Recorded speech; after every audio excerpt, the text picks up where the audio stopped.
수서를 15분 만에 갈 수 있게 만들어주는 마법의 도구가 바로 SRT가 되겠습니다. 그래서 SRT 동탄역에 가까워지면 가까워질수록 집값은 비싸지고,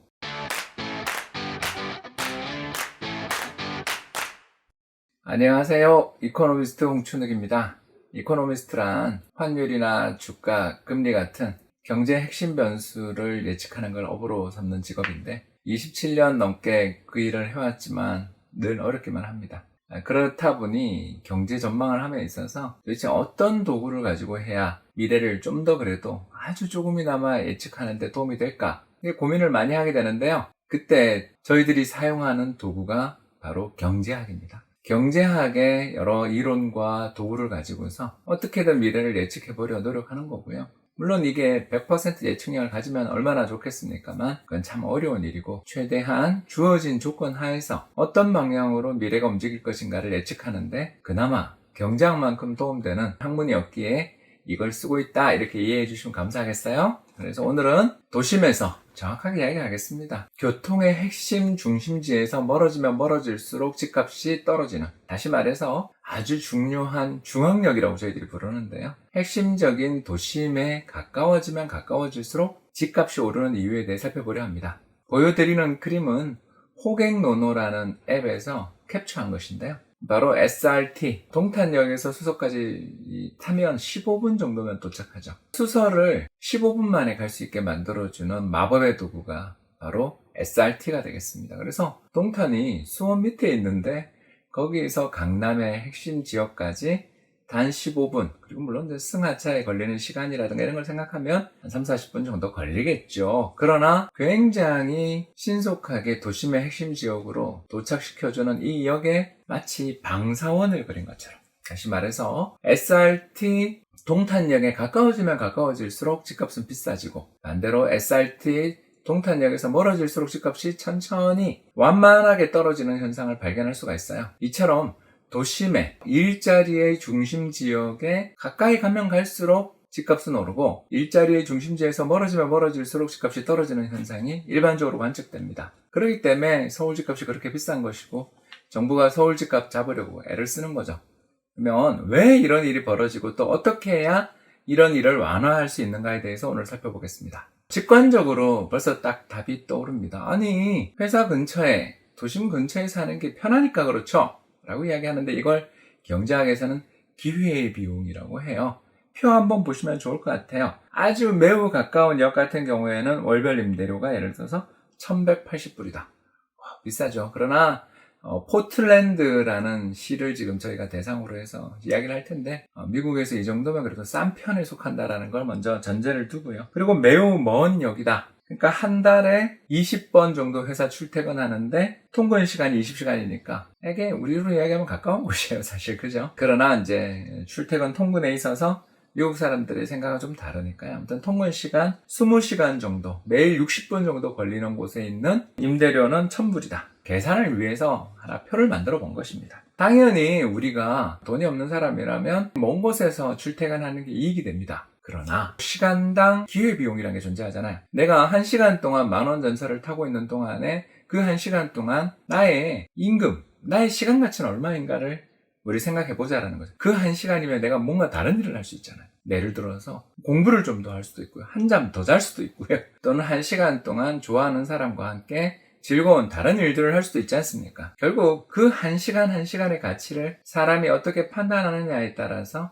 주거의 선택은 달라질 수밖에 없다는 거죠. 그래서 매일 1시간 걸려 통근하는 곳에 사는 사람들은 시간당 기회비용이 낮은 사람일 가능성이 높다. 이런 이야기가 돼버리는 겁니다. 다시 말해서 시간당 기회비용이 어떤 사람은 10달러, 근데 어떤 사람은 100달러라면 100달러에 달하는 시간당 가치를 가지고 있는 사람이 1시간 걸려 저 먼 곳에서 통근하려 들지는 않을 수도 있겠죠. 그래서 자꾸 자신의 기회비용이라는 것을 감안해서 비용을 추정해 나가고 줄여 나가기 시작하면 바뀌기 시작합니다. 그래서 예를 들어서 시간당 기회비용, 시간당 임금이 10달러인 사람이라면 이 사람의 기회비용 대비, 그리고 출퇴근하는 데 걸리는 시간을 이 사람이 임대료와 함께 잘 계산해서 매우 먼 곳보다는 먼 곳으로 사각형으로 제가 표시해 놓은 부분으로 올라가게 될 것입니다. 그래서 소득 수준이 올라가면 올라갈 때마다 20달러가 되냐, 30달러가 되냐 될 때마다 집이 아주 먼 곳에서 먼 곳으로, 먼 곳에서 가까운 곳으로 자꾸 이동하게 될 가능성이 굉장히 높다라는 겁니다. 그래서 이것을 그림으로 표시한 것이 다음과 같습니다. 총비용이 뭐냐? 임대료 빼기 기회비용이겠죠. 그래서 총비용의 곡선을 살펴보면 이런 그림이 나온다는 겁니다. 즉, 이 사람 입장에서 볼 때 먼 곳에 시간당 10달러의 임금을 가지고 있는 사람, 다시 말해 시간당 기회비용이 10달러인 사람이라면 아주 먼 곳보다는 먼 곳으로 올 것이고요. 시간당 기회비용이 15달러인 사람이라면 좀 더 잘 사는 사람이죠. 좀 더 잘 사람이라면 다시 또 이 곡선이 다음 그림에 보는 것처럼 올라가게 될 것입니다. 이런 식으로 사람의 소득 수준에 따라 선택이 자꾸 달라질 것이기 때문에 망원 전철의 통근 시간에 걸리는 시간과 여러 가지 에너지를 생각한다면 자꾸 가까운 곳에 살려는 도구들, 더 나아가서 소득 수준이 높아질수록 도심의 편리한 일자리와 가까운 곳에 살려는 그런 요구들이 높아지겠죠. 한국으로 이야기를 하자면 동남 벨트, 서울, 그리고 수원, 대전 등등 우리나라에 좋은 일자리들이 많이 몰려있는 핵심 지역일수록 직장에서 가까운 곳으로 이동하려는 수요들이 나타나겠죠. 물론 이건 제가 거리만 가지고 분석한 것입니다만 여기에 아파트가 신축이냐, 교육 여건은 어떠냐 등등도 봐야 되겠죠. 그러나 일단 일자리와 통근 시간의 관계만 놓고 보더라도 직주 근접이라는 세상의 변화에 대해서 좀 이해할 수 있지 않을까 생각됩니다. 자, 그런데 이 부분에서 한 가지 의문을 지니게 되는 분들이 많을 겁니다. 그러면 도심에 집을 많이 지어야 된다는 결론에 도달하는데 도심에 집을 짓는데 시간이 많이 걸리잖아요.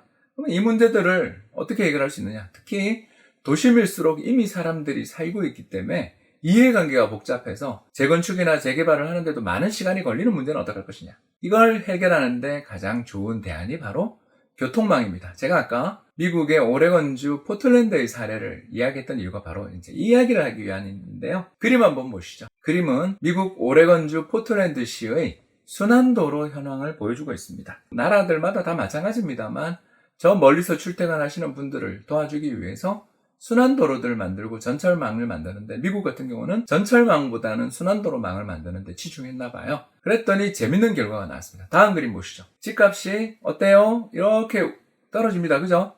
도심에서 멀리 떨어지면 떨어질수록 집값은 떨어지고 임대료는 떨어지는데 갑자기 떨어지다 말고 약간 반등하거나 옆으로 가는 구간이 보이죠? 바로 거기가 순환도로 인근의 집들입니다. 도시의 핵심 지역에 신속하게 접근이 가능해지는 순환도로를 만들어 놓으면 그 일대의 집값은 오히려 올라가는 경향이 있더라.